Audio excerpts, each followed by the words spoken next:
WWE doesn't respect the Fink. I hope the Fink shows up in AEW. You know who else is going to show up in AEW? Me, because I'm the closest person to Jacksonville. Suck a dick. Oh, yeah? There we go. I'm going to show up to Tuesday Night Dynamite. Just want that to happen. Fucking name. I'm going to buy a shirt, Scotty. You're going to see me in the front row wearing it just like, Scotty, I'm so sexy. I'm in Tuesday Night Dynamite, baby. I'm Dynamite tonight. I'm Dynamite tonight, baby. I'm just gonna yell the Black Dynamite turns into Dynamite, Dynamite.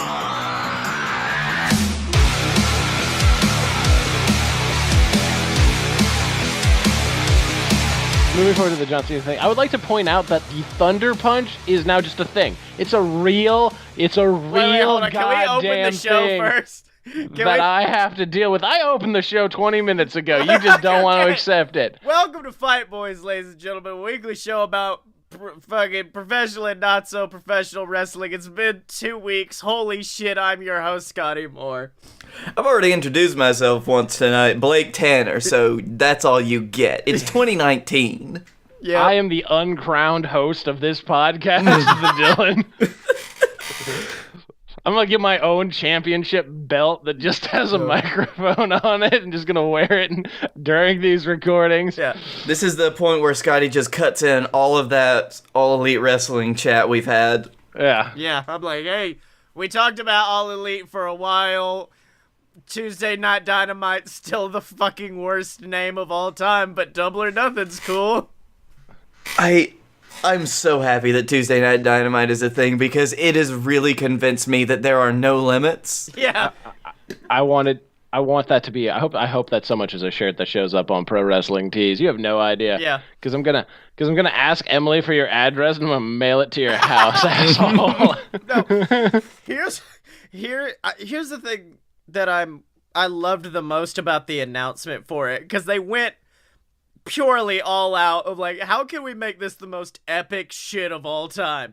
Well, let's have Matt and Nick in leather jackets just walking through Japan. And then, of course, the moment where Hangman looks and he says, guys, mine says something different. I know it was clearly like it was going to say All Elite Wrestling. I would have shit my pants if he turned it around and it just said WWE across the top. And they're like, wait, what? Hold on. No. They troll you out. It says Impact Wrestling. Yeah. I'm gonna go make an impact with my dick. Did you see that apparently they were going to buy Impact as well? Which, Jesus Christ, that's a way to start your company. It's just being like, hey, y'all, we're starting a new wrestling company, and also we own Impact now. I mean, that's what Billy Corgan wanted to do. It's also kind of what Jeff Jarrett did with his garbage promotion that they collaboed with. It's Soul Gold. Yeah. They collaboed for like a few months, and then eventually even Jeff Jarrett was like, no, I did what I could, y'all. That was the show where I saw the Best Friends, because I actually did go to it. What the fuck was it called? Double J's Wrestling Hour? No, it was called Global Force Wrestling. It was GFW. I went to like their first or second show in Knox County, Tennessee. And that is where I saw the Best Friends take on the boys who are now known as the Boys of Dalton Castle, but back when they were just two twins. And then the main event saw the Good Brothers versus the New Heavenly Bodies. Was that what it was? Because I know Jim Cornette was there, and that's all I remember. Oh my. Yeah. Oh my. But yeah, no, it's gonna be better than that. Yeah.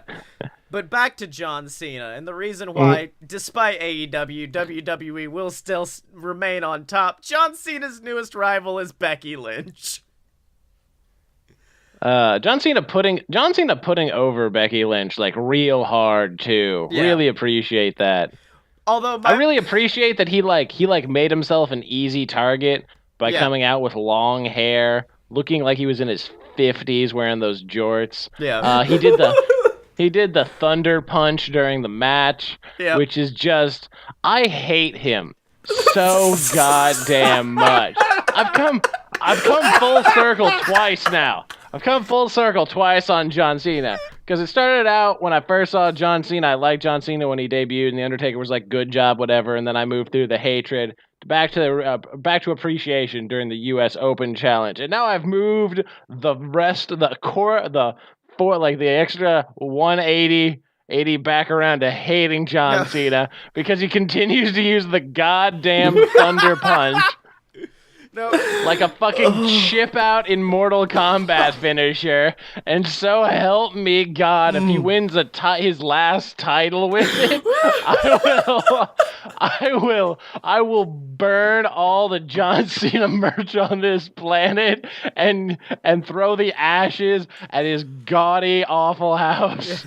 Okay, here's why I didn't go full hate on John, and it's because he did drop the best line during that promo, and it's after Zelina and Andre had come out, and he just goes, well, allow me to introduce myself. My name is John Cena. You may know me from being John Cena.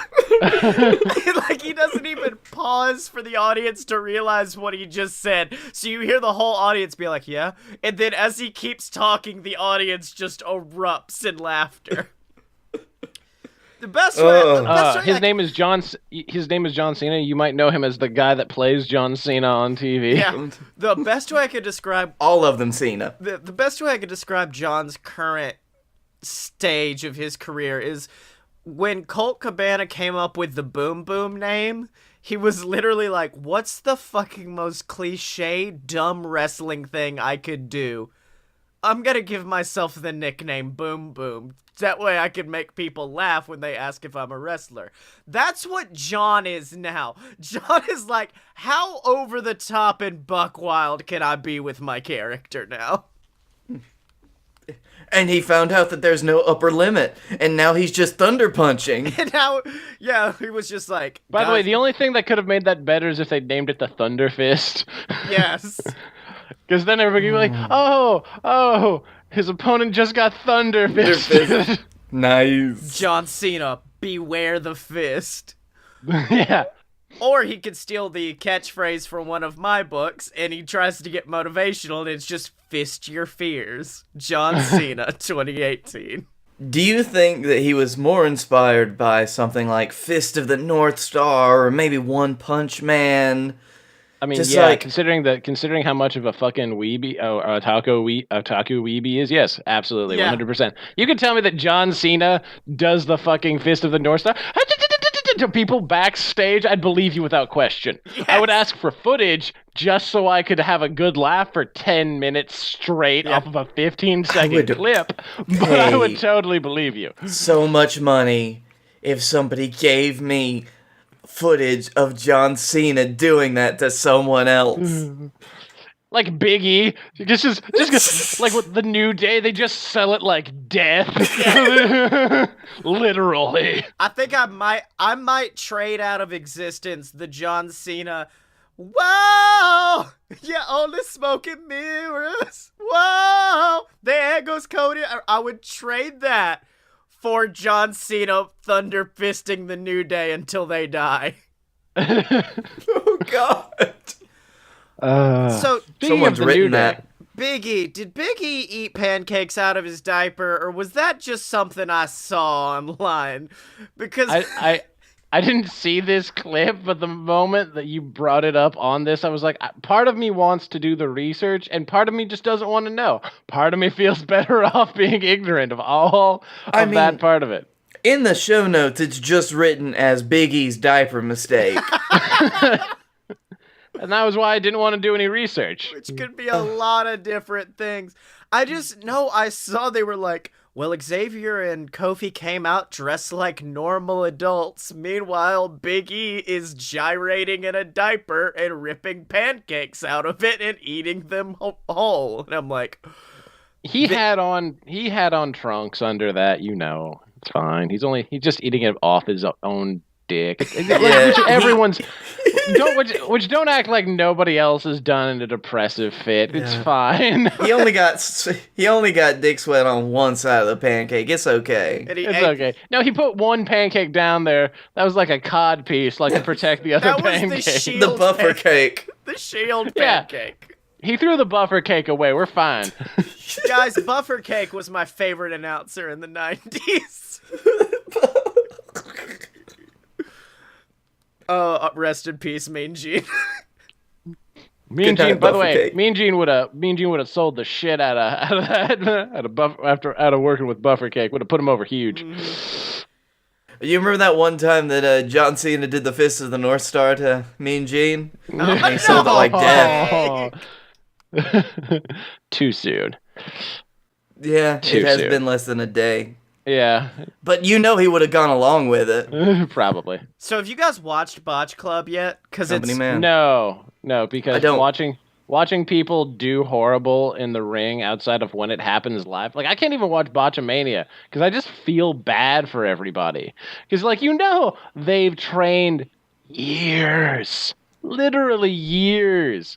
Like some people, and like they fuck it up. Just Dylan's turning into the hardcore. do not try this at home PSA. He's like, these superstars have trained for years. Yeah, except instead of being like, oh man, like this is so dangerous, it's like, oh man, this is so sad. Like the one that broke me was one of the ones where like it was Sasha wrestling like either Charlotte or Bailey, and she just like so hardcore botched during, I think it was like the Hell in a Cell match, and I was just like, I can't anymore. I'm watching somebody like botch their dreams on a world stage. Like Yeah. I have too much empathy to watch Botch Club, despite loving the Good Brothers with all my heart and soul. Well, see, here's the thing. The beauty of it is the fact that it's really like 25% botches and the rest are just them being them.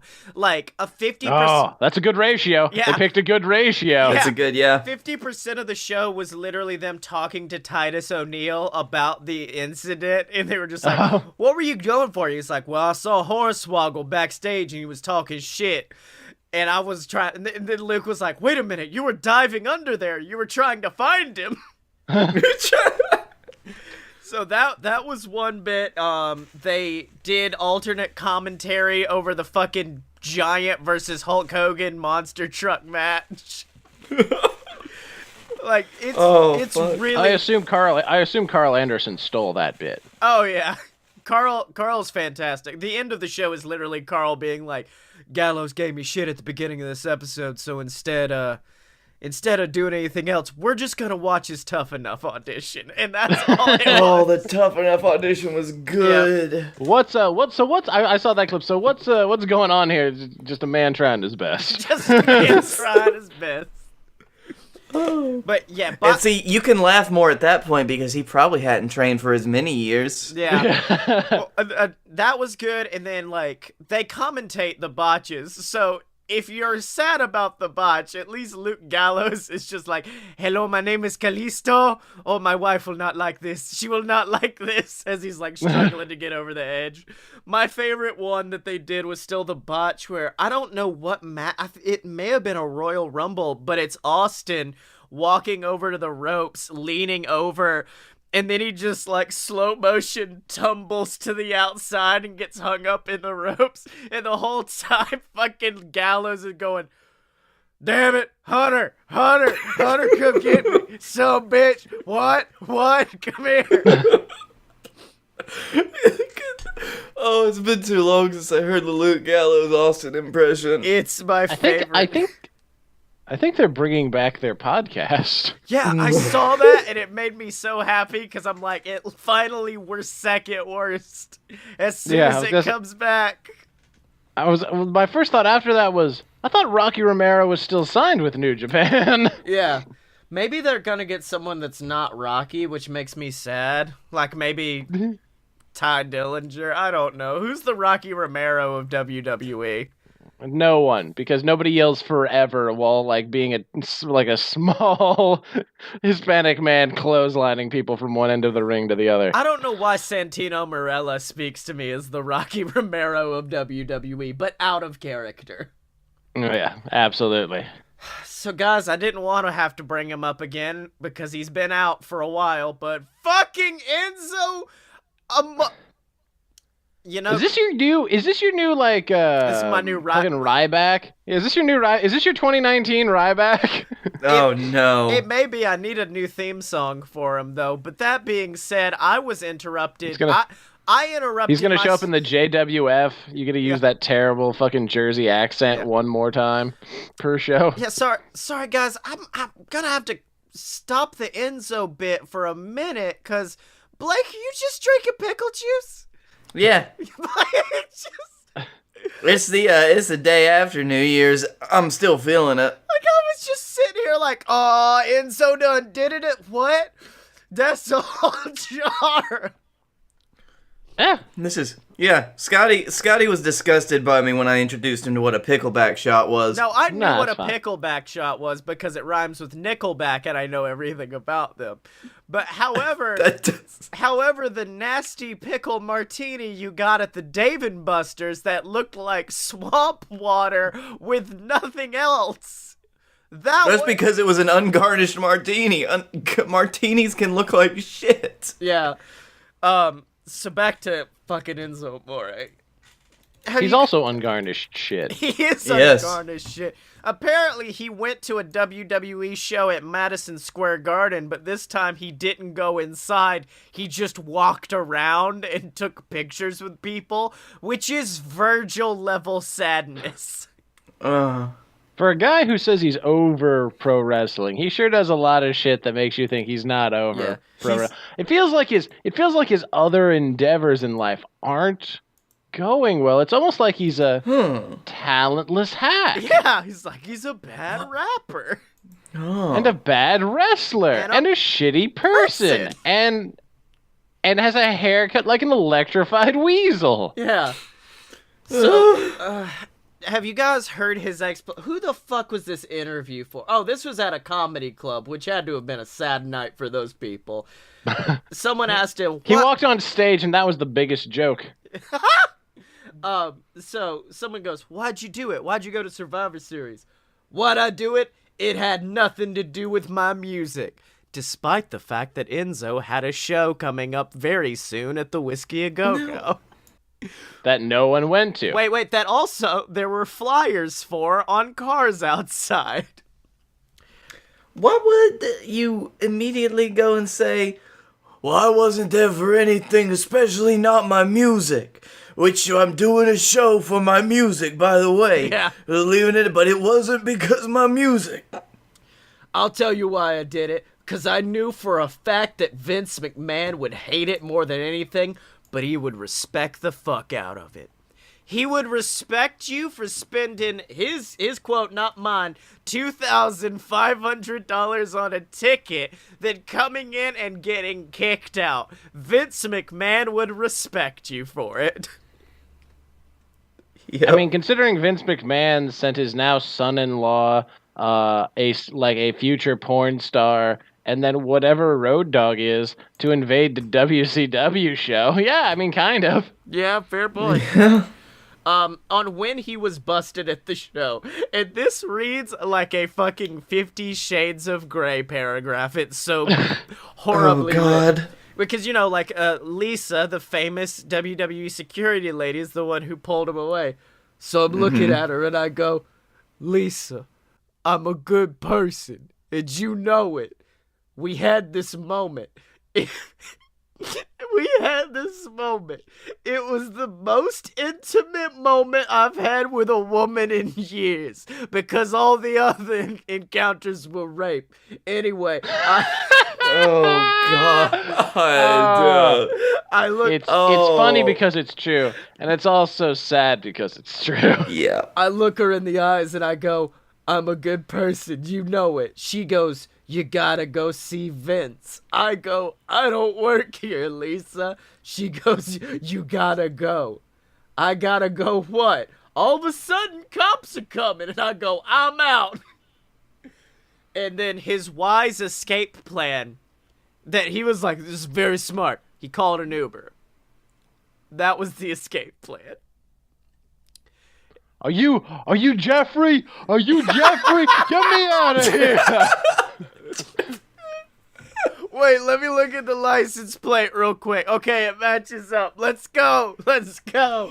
I prefer the idea that he just jumps in some random person's, and they're like a WWE fan, but they're smark.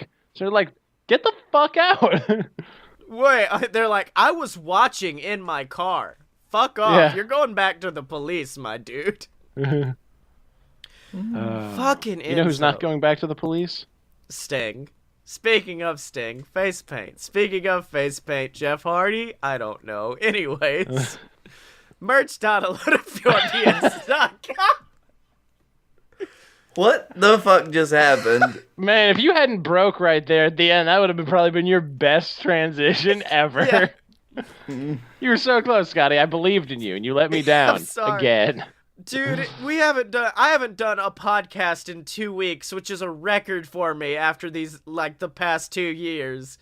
I don't know how it works anymore, but you want to know how cool merchandise works? You go to merch.aloadofpurebs.com. You look up your favorite show, whether it's A Load of BS, Fight Boy. Well, A Load of BS has been canceled by the podcast Illuminati, but Blake's still again? Yeah. Yeah, well, we're still in the middle of that. Yeah, there's some contract disputes, but Fun Fiction, Opposite Attractions, they all got merch, and there's merch for your favorite JWF superstars as well, from Canada Charlie to Momoa Curry, all available at merch.aloadofpurebs.com. And now, boys, it's time for the beginning of 2019. Because... By the way, I want you to know I respect you deeply for going along with this terrible idea that we agreed to back in October. Yeah. I'd completely forgotten about this. Because it's time for...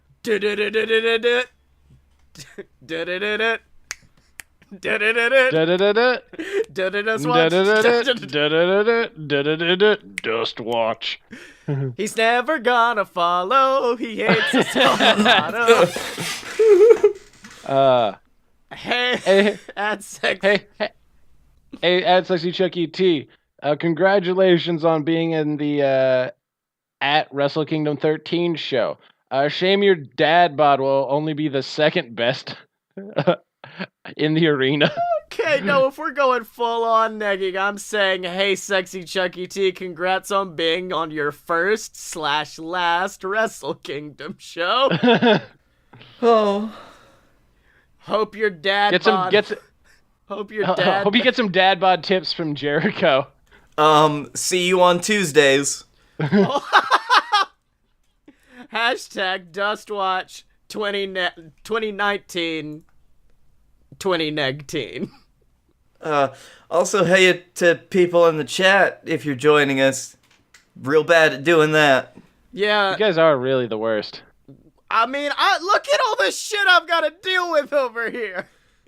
You brought all of the... That's like somebody shooting themselves multiple times and being like, I'm dealing with so much right now. Like, you're not going to garner any sympathy, it's asshole. It's a fucking meme of that kid that's riding the bike and they stick the stick in the spokes. That's literally you, Scotty. No, it's just me with a gun and then it cuts to me, but it's Eric Andre who shot Scotty. That's what it is. Who would do this? Who would shoot Scotty? Who would do this to me? Literally all of us. What? Huh? Oh, fuck me. I got no clue for this prediction series, guys. Welcome to my WrestleMania. Yeah, welcome to the day. This is it. The one day a year that Dylan takes off so he can be up until 4 in the morning to watch 7 wrestling. It's 7 a.m. It starts at 2 a.m. It's 2 a.m. to 7 a.m. Probably 1 a.m. because you got to get the pre-show in there. The funny part is I wake up at 5:30 tomorrow to work, so I'm going to be up over 24 hours so I can watch this shit. Jesus Christ, Dylan. It's predictions for Wrestle Kingdom 13. Did we do this last year? Yes. Did they count? Because I don't even remember putting them on the list at that point. Yes. Okay, so let's start with this first match. any matches where someone just got signed to AEW, I'm instantly like, should we even talk about this one? But wait, no, I thought the first match was the multi. yeah, they are involved somewhat, but it's okay. Most Violent Players, which is Makabe and Toru Yano versus and Taguchi. fucking Ryusuke Taguchi. Yeah, The most funky players. I forgot it was the 6-man versus Yuji Nagata, Jeff Cobb, and David Finlay versus Chaos, Goto, Beretta, and Sexy Chucky T versus Suzuki Gun versus the Elite to determine number 1 contenders to the never open. Who's on the Elite team again? Hangman Page, which is really all you need to know. Takahashi and Skrull to determine number 1 contenders to the 6-man tag team championships. I mean, oh, fuck me. I'm stuck between Suzuki Gun and Chaos. I'm gonna go with Chaos only because fucking Davey Boy Smith just signed a deal with MLW. Oh shit, that's a good point. I think I'm gonna Chaos up as well. Then going off. The only other team that makes sense is Most Violent Players. Okay, then yeah, I'll Chaos up. Blake. We can't not pick Chuck Taylor, right? Eeny, meeny, miny, Chuck. Yeah, there we go. Go to best friends. No. Blake's like the Elite. What? Okay. The Elite. Yeah, fuck it. I can't believe you guys dismissed Chuck so quickly. What do you mean? We all said Chuck. Wait, who did you say? He's on that team. No, Goto and the best friends. Oh, okay. Kota Ibushi versus Will Ospreay in what's probably gonna be the most holy shit match of the night for the Never Openweight Championship. I watched that tag match, the Golden Lovers versus us. I finally had time to watch it yesterday. Oh, that is the best hype. That's like the best hype package you could watch because it's like almost 30 minutes of a tag match, which already whatever. And then which one did you end up on, Blake? Yeah, I was doing Eeny, Meeny, Miny, Mo, and I picked Ospreay. Okay, there you go. What about you? Do you know how, this is what led me to victory at the G1s? I genuinely thought you had, scrying bones out, and you were just like, all right. I thought he had just flipped a coin a bunch of times before the show started, but... No. Give me insight into the mind of Gedo. Yeah, it's and then darkness. I cast the dead children's bones into the fire, and the flames actually tell me who's going to win. Yeah, and then the flames just burn down, and it just says laughs in Gato. This one's such a weird one because on the one hand, they're real hot on Ospreay, and I feel like Ospreay was already supposed to have the title if he hadn't gotten injured. But on the other hand, fucking Ibushi's just been losing a lot lately. Oh, God. No, Ibushi. Oh, God. Dylan. Up next, the Junior Heavyweight Tag Team Championships, Roppongi 3K, LIJ, who is Bushi, and Takagi, versus Suzuki Gun, Kanemaru, and El Desperado. Have Roppongi 3K had it yet? What, the title? Boy, Dylan, stop. Just stop. Oh. I hate both of you. It's so your fucking internet. No, it's not. Nothing is freezing on my end. Yeah, the alcohol. Not a thing. No. All the other times when I have been whatever, and you guys are like, you froze, you guys froze too. Oh, so this time it So I know what it's like when it's my internet. So this time it was a demon not wanting me to know if Roppongi 3K have had the titles yet. Yeah. So Dylan, have Roppongi 3K had the titles yet? You did it right when he stopped again. You knew you were doing it. By the way, it's a triple threat based on our new house rules from the last pay-per-view. We all have to pick one team. I pick LIJ. All right, I'll take. I'm taking 3K. All right. All right then. Shingo, Tagaki, and Bushi. Yep. No, that was me. I already made that pick. Oh, wait, who do I have then? You have Suzuki-gun. Well, fuck. Oh, is it Goon? I've been saying Suzuki Gun all night, and I know I'm not the best at pronouncing Japanese names, but fuck. Yeah, you've been really dropping the ball on that one. We got the prediction. Okay, after all the internet fuck-ups, at least we've got the predictions in. So next match, British Heavyweight Championship, British Heavyweight Championship, Ishii versus the British Zack Sabre Jr. The British guy. I mean, he might die, though. That's the only thing for me. Yeah, but he's gonna win. He gonna die, though. I must say Zack Sabre Jr., too, though. I'm going to say Ishii. Okay. That may be the wisest move here, Dylan, because me and Blake's entire thought process was, well, he's the British one. He should win the British title. That's barely ever worked out. It's a lot easier when we get to the United States one a little bit later. IWGP Tag Team Championships 3-way match, GOD versus LIJ versus the Young Bucks. I got GOD. God. Nah, said it first. I mean, fuck it. Fuck it, the Young Bucks. I mean, fuck it. Enjoy your new company, but I still think that you're gonna win the match. Okay, wait. Bless you. You legit got Young Bucks, Blake? I'm gonna get stuck with them anyway. It's a three-way. Mm-hmm. That is the only reason why I said GOD so fucking fast. I was like, I don't want to be left with Young Bucks. If we have to have a different way of doing that versus who's fast who's the fastest because latency is gonna end up fucking me. We'll only do it for WWE. Okay. So if we'd like to go back and change the tag ones, so he also took LIJ for the tag ones. Nobody thinks Suzuki-gun's gonna win that goddamn match. Let's be honest. I also take GOD, by the way. Okay. Blake. Yes, that's three gods, please. 3 gods. Singles match for the IWGP United States Championship. Juice Robinson versus a man who just signed a deal with his own company. 3 gods. Yeah. I don't know. Cody's looking real good in that picture. It's a good picture of Cody. It's a good picture, Cody. That's good picture. I mean, that's how I do my predictions, right? That's how I get in the mind of Gato. It wouldn't surprise me. If it was who's the most handsome boy, fucking Kota Ibushi would be the champ by this point. Yep. But yeah, Juice Robinson. Yeah, give me the juice. Give me the juice. Juice. IWGP Junior Heavyweight Championships, Taiji Ishimori versus Kushida. Ooh, that's actually a difficult one. That's a tough one.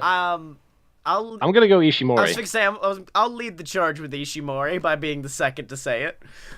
Well, I was going to be the first to say Ishimori, but now I'm the last to say Ishimori. Okay. None of us believe in Kushida. Okada versus Jay White. In a match that is also a very difficult one. You looked at Okada last fucking year and you're gonna be like, hey, guess what? You're facing Knife Pervert at next Wrestle Kingdom.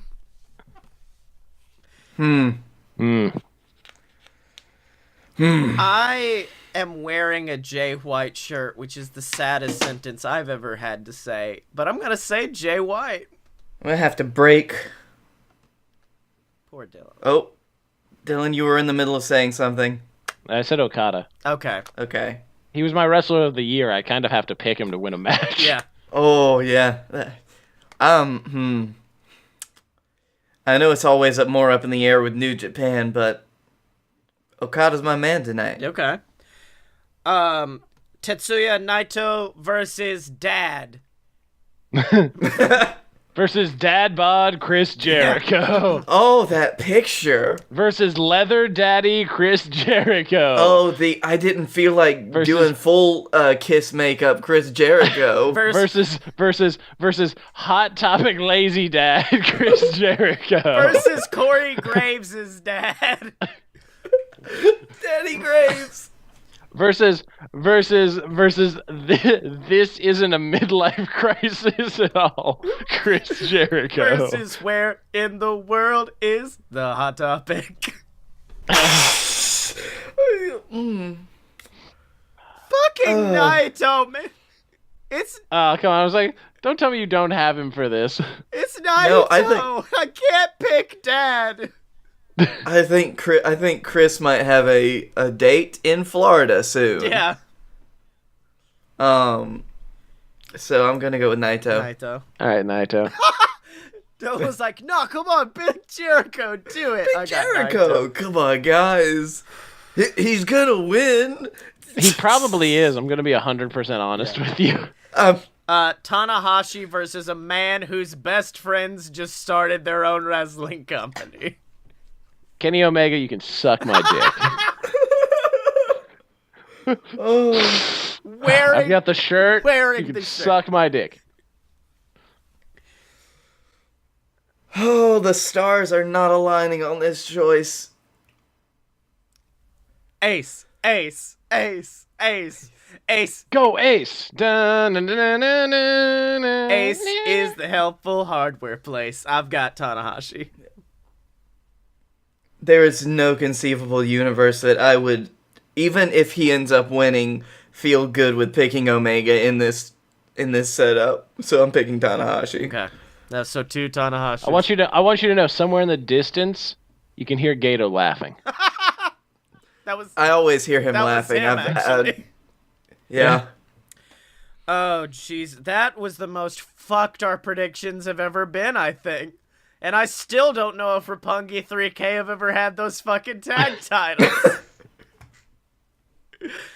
And Dylan's not going to tell you now. Dylan's like, you haven't earned it. You haven't earned it anymore.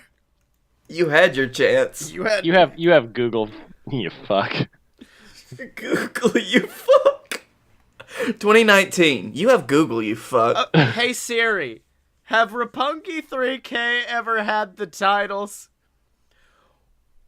Just the titles. Not anyone in specifically, just the overall titles. I want to tell y'all what Siri just heard, because it says, hey Siri, Habre Punky 3 can ever have the titles? Yes. By the way, they have. Okay, cool. That's good to hear. Yeah. And also, if you would like to support this bullshit, head on over to our Patreon. Oh shit, I'm about to mute the fucking mic and just let him go.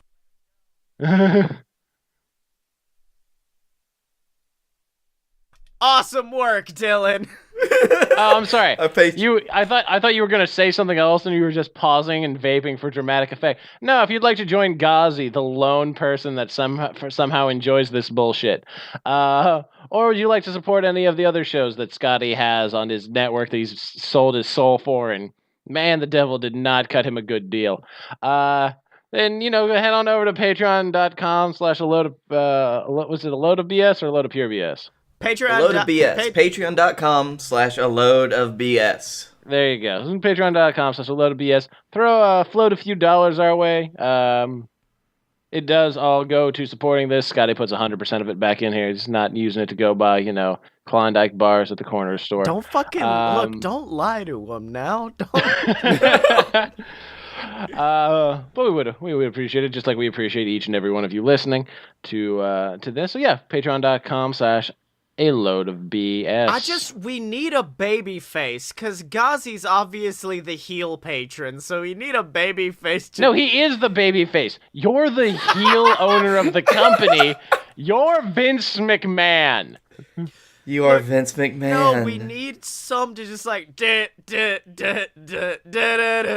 then they show up and take him. By the way, with current context, that's not the theme music to use anymore. Because now I just think of really insulting like lyrics from before. It's like da-na-na-na, when minorities come into your restaurant. Da-na-na-na-na. Cut to JWF. Yeah. Cut to JWF. All right, ladies and gentlemen, it's gone so fucking off the rails. We've got to turn things over to the first episode in 2019 of JWF Monday Night War.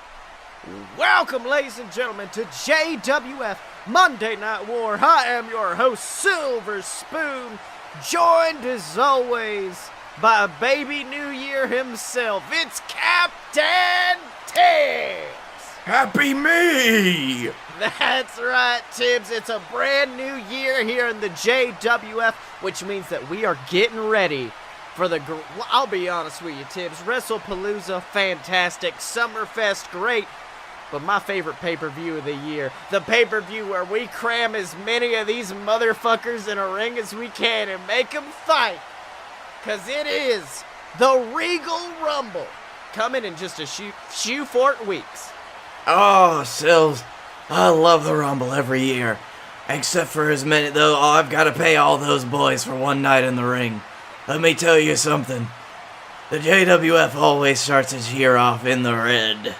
That's right, Tibbs. But of course, maybe our main event tonight's gonna get some excitement because, of course, after his actions at a few weeks ago at the Tibby Awards, you have, I guess you could call it a punishment for Brunch Boy Baron Corbin, or an award for the man who was, of course, named the JWF Wrestler of the Year in 2018, Blake Tanner. Because, of course, tonight in our main event, it will see Blake Tanner take on Brunch Boy Baron Corbin in a match for the JWF World Heavyweight Championship. We're starting off the year with a bang, Tibbs. I can't wait. I love it. New year, new Tibbs, new JWF, new diapers for everyone. That's right, Tibbs, but who knows how Blake Tanner's reacting to this? Well, I think he knows. So let's go down to the ring to Blake Tanner and his tag team partner, Scottye Moore, and hear what the BS have to say. Ladies and gentlemen, you could have been anywhere in the world tonight, but you are here in Birmingham, Alabama at the first JWF of 2019, and you know what they say, new year, new me.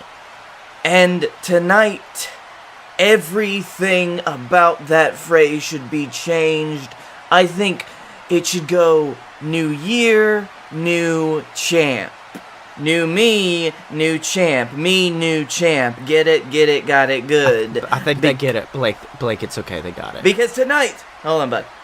Okay. Tonight, I've gotten a special opportunity from Captain Tibbs himself, that wonderful man over there, he is wearing a diaper, to take back my JWF World Heavyweight Championship. The title that over the last 365 days I fought with all my blood, sweat, and tears to keep and make prestigious. I did horrible things to my best friend right here next to me so I could keep that title, so I could keep prestige on that title, and it will return here tonight as soon as I put Brunch Boy down in the main event. You didn't have to bring up the whole beating me up thing. Like, we were... It just kind of brought out just how important it is. Well, you know something, Blake? Let me tell you something, Blake Tanner, because you know something, with that title victory tonight, you're gonna need yourself one hell of a competitor for WrestlePalooza. You're gonna need something to put on a marquee, something astounding, which is why I'd like to formally announce my entry into the Regal Rumble. That's right, ladies and gentlemen, Scottye Moore is gonna run through 29 other men to take my place in the main event of WrestlePalooza, facing my best friend for the World Heavyweight Championship. And then I'm gonna beat up my dad. And then after that, I'm gonna get... you people aren't gonna like me a lot, but it's okay. And then me and Blake are gonna fight for like 30 minutes, and it's not gonna work out that. What? I know we're gonna fight. I really would like to fight you again. Why are you gonna beat up your dad? I mean, yeah, I guess that was a little bit of a rerun of last year. So you know what? Let's change it up a bit, Blake. Why don't we change it up by just adding a little bit more gold to the equation? Why don't we change it up by making Blake Tanner a double champion. I mean, after all, you were a double Tibby winner, of course, Wrestler of the Year, and then the BS becoming the official best friends of the JWF.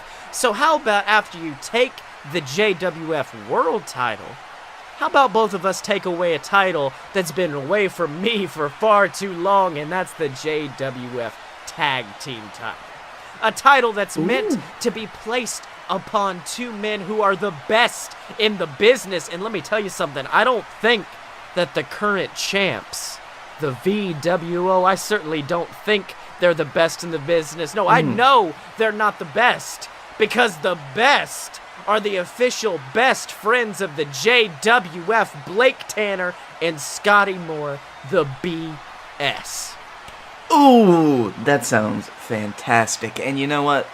I think all three of those guys have a little receipt coming for them real soon. And see, even then, we could probably get you in, like, the captain's title shot. Yeah. So we could have 4 championships between us. Like, 4 belts. I don't know. Think about that. I like Mojo Gruff. He's really cool. I mean, he's cool, but it'd be better on you. Okay, we'll talk about that later. So listen, VWO, Brunch Boy Baron, and whoever stands in our way, I'm just letting you know, if you might have another championship, you know that Scotty and I are making this our New Year's resolution. And that is to become magnetized and bring all the gold in the JWF to us. Wait, hold on, Blake. Gold's not magnetic. Magnetized! I get the magnetized. It's just the No, there's other metal. I'm sure that'll get to us. I'm just saying the metaphor. It doesn't really work, buddy. It's just. All the gold's gonna be the BS. Oh, all right. Well, Tibbs, looks like the BS have made their stake in their claim for all the titles in the JWF. What do you got to say about this? Those two boys, they're coming into 2019 extremely energized with a new attitude towards holding on to titles and getting them and probably being the best that they can be as best friends. That's right, Tibbs, but of course, I mean, they're talking about going after that JWF Captain's title, but there's one man standing in their way, one man who still has his rematch, and that is, of course, the Lord of the Smart Side himself, the Dylan, a man who we actually haven't seen since the Tibby Awards. I haven't heard anything from him. He's, of course, been off training.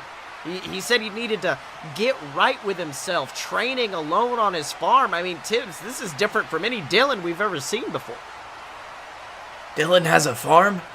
That's right. He's actually said he's gone up to Saskatchewan. He's working out on his farm, training to become the best because he believes that the best is what it's going to take to get the title away from the JWF Captain's Champion, Mojo Gruff. Hey, Silves. Yeah. You telling me that Dylan is Canadian? Oh, I feel like he's renting a farm up there is what he's told me. I don't think he lives up. Okay, good. Just checking. That's right, Tibbs. But of course, I mean, in the past we've seen him use dastardly means. He's been a bit of a bad man, you could say, but after his speech at the Tibby Awards, I like to think that Dylan's trying to make a change of heart. What do you think? He seemed what I would call genuinely repentant. Like he was ready to become something new. Start a new leaf, turn over on what his old evil deeds were. That's right, Tibbs, but one man who's not hearing it is, of course, the voodoo man from the Bayou, the man who beat Dylan for the title, Mojo Gruff. And earlier today, Mojo had some words for the Dylan. You know, the Dylan, he's a very, very good man. But he's also a wicked man. He has darkness and light fighting inside of him, violently pawing at one another, struggling for dominance, both sides never truly winning out.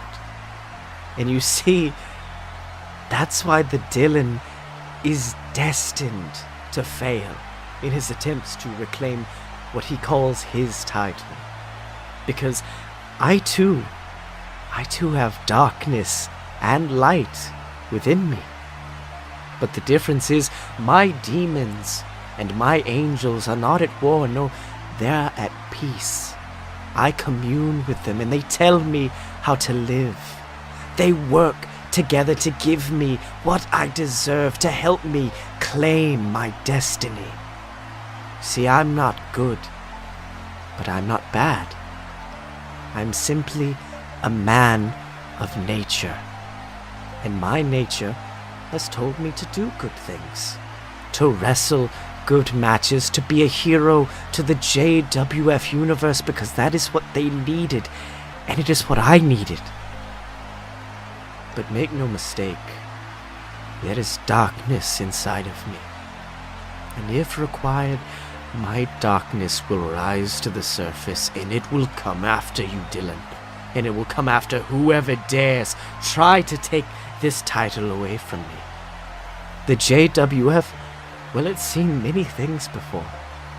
It's seen demons. It's seen gods. But it knows nothing of what's inside of me. It knows nothing of the power of the voodoo man from the bayou. It knows nothing of Mojo Gruff. Well, Tibbs, ominous words from the voodoo man there. I mean, I'm kind of afraid for what Dylan may be seeing in this future. I just about peed my diaper, Silves.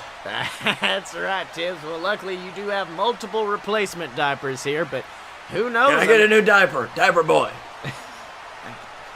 I've never seen Mojo Gruff this intense before. This downright scary. That's right, But Tibbs. still calm and serene. That's Like he's about to pounce. all right. All right, Tibbs. So I think you've had enough. What's in that baby bottle? Oh, that's straight Everclear. All right, Tibbs. I'm going to pull that away from you right now as we get on to our main... Baby needs his wah-wah. No, Tibbs. New year, new Tibbs. As we get on to our main event of the evening, a match for the JWF World Heavyweight Championship, a match that, let me tell you something, Tibbs, this could dictate the rest of the year just based off this one match. As Brunch Boy Baron gets prepared to take on Blake Tanner for the JWF World Heavyweight Championship. What do you think about it, Tibbs? Oh, I, for one, would be nice seeing that gold off of Brunch Boy's waist for more than a few seconds, because if there's anybody in the last year that has held that title that is not deserving, probably Brunch Boy. That's right, Tibbs. I mean, let me tell you something. I'm shocked Brunch Boy's even coming out here tonight. I mean, he's kind of been a little bit afraid in recent weeks. We've seen him afraid of his competitor, Guy Fieri, and of course, you know he's got to be afraid getting in the ring against this man, Blake Tanner, the man he, of course, took the title away from. He shows up late. He leaves early. He's not a company guy, and he's kind of an asshole. That's right, Tibbs. Oh, but it looks like the match starting up. Blake and Brunch Boy with a big lockup in the center of the ring, but unfortunately, Brunch Boy quickly overpowering the smaller former champion, backing him up into the ropes. Ooh, but Blake Tanner busting off with a busting of energy, jumping back and forth, Baron dropping down, but Blake, ooh, with a huge drop kick, taking down the World Heavyweight Champion, Baron falling to the ground, and now Blake putting him in a headlock, trying to wear him down. Is this a wise move, Tibbs? I don't know, but I guess we're going to be calling Blake Bustin' Blake Tanner for this year. That's right, Tibbs. I mean, let me tell you something. I don't know if this is the smartest move. Baron he flourishes in this slower tempo that Blake Tanner is trying to keep right now. And we know Blake Tanner, he's always been a man of speed, a man who works fast. I don't know if keeping this headlock is going to be wise. Ooh, Baron reversing that headlock into a roll-up. Shibata going for the pin, one. Ooh, and Blake quickly releasing. Let me tell you something. If he had held on to that headlock, we may have seen the end of the match right there. Now the two men making their way back to their feet. And ooh, big strikes. Baron with a punch. Blake with that beautiful European uppercut he's known for. Ooh, but a punch back from Baron. Both of these men know each other so well, Tibbs. They've been in a lot of matches, Silves. That familiarity breeds contempt. That's right. Now Blake looks like he's finally getting the advantage, landing multiple uppercuts back at Baron up into the ropes. And oh, looks like he's now trying to finish him off, bouncing off the ropes. And oh my God! Looks like Blake was trying to clothesline Baron off to the outside, but unfortunately the Brunch Boy sends Blake flying to the outside. He put him nearly 10 feet above the ground, Tibbs. He just tossed him up like a sack of potatoes. That's right. Now Blake Tanner, we can see him right here in front of our announce table, and Baron does not look done. Climbing out onto the apron, and ooh, a huge boot to the face of Tanner sends the man known as the Bee back down to the ground. Now Baron climbing down, and Shibata being forced to start the count. I'd hate to see this end in a count out, Tibbs, as Baron grabs Blake by the neck, and oh my God! Sending the two-time Tibby winner straight into those steel steps. This is horrifying. All the Tibbies in the world aren't gonna save you from a beating like that. That's right. Now Shibata yelling at Baron to get the action back inside of the ring, but unfortunately Blake taking advantage of that distraction with a huge spear. Blake laying Baron out and now raining in vicious shots. Blake Tanner looking crazed. Oh my God, he's taking apart the announce table. First time for 2018 for everyone. Back up, Sills. All right, now it looks like, I don't know what he's planning. Popping Baron up onto our announce table, and the champ is looking dazed. Wait a minute, what in the world? Blake Tanner climbing back up onto the apron. What's he going for? Now he's climbed up the turnbuckle. There is a crazed look in Blake Tanner's face, Tibbs. What's the former champ trying? It's almost like he can't make up his mind. That's right, and oh my God! Blake Tanner sailing nearly 15 feet throughout the air, went for a huge elbow drop, but Baron rolling out of the way at the last minute. There is rubble in front of us. Blake Tanner's body is broken, and Brunch Boy is just trying to crawl back to the ring. This is horrifying, Tim. It's like a car crash. I can't look away, Sills. That's right. Now Shibata back at the count of 6, and now I think Baron just trying to win by count out, cowardly rolling back into the ring. Oh, but wait a minute. Baron actually looks like he stopped in his tracks. I don't know what he's doing. Now looks like he's picked up Blake Tanner, and now, oh my God! Oh! Sills! Spoon! Baron Corbin had just tossed Blake Tanner into Silver Spoon. Silver Spoon is on the ground. Blake Tanner flying into the body of Silver Spoon. Baron Corbin has hit Silver Spoon with Blake Tanner, and he doesn't look happy. Wait, it's like he's not even focusing on Blake Tanner anymore. He's staring with this crazed look in his eye at my broadcasting partner, Silver Spoon. What are you doing? He's digging under the ring. He's got a chair, a steel chair. Oh my God, no! He's not even touching Blake Tanner. He's laying that steel chair into Silver Spoon with vicious shot after shot. That's it. Shibata's calling. He's counted both Blake Tanner and Baron Corbin out, but Corbin won't just stop. The Brunch Boy has gone mad. He's beating Silver Spoon. Somebody get out here. Oh, the bell is ringing. And now Baron Corbin, he's taking the chair to Blake Tanner and Silver Spoon. He's alternating, hitting both of these men. This is a horrifying sight. I can't believe it. Baron Corbin, you bastard. Wow, that was a dark ending to JWF. Oh my God. That was, they had to cut the broadcast. They cut the broadcast. I think Silver Spoon might be dead. Judging by Tibbs' reaction. Jesus Christ, Tibbs. Well, it's been an episode, I guess. Good night, everybody. We killed the man. Oh my God. So Blake, what did you learn this week? I learned that there's nothing in the world that is more valuable than the leaked Cena Thunder Punch clips. Yes.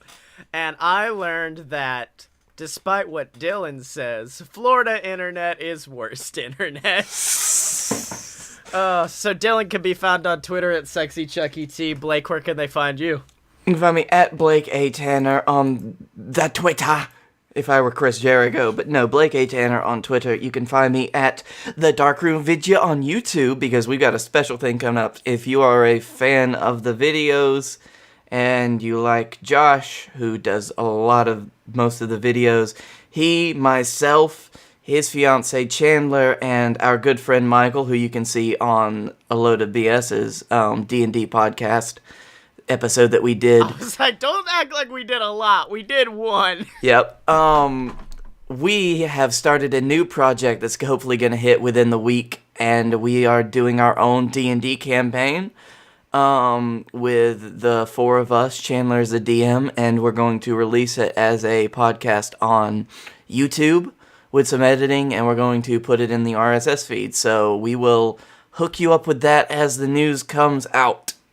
That's right. And now you can find me on Twitter at Scottye Moore. That's SCOTTYEMO. Buy all my books on Amazon. Just look up Scottye Moore, SCOTTYEMORE, and they will all come up. There's even a book about me and Blake called BS versus the Gods, where we fight off vicious Greek gods in an epic battle. And also, if you only listen to the podcast and don't follow us on YouTube, can we please implore you to watch the latest episode of Developmentally Unstable? God. It's the show where me and Blake make the official wrestlers for the JWF, and we did a developmental rumble that might have been the greatest thing we've ever done in the history of everything.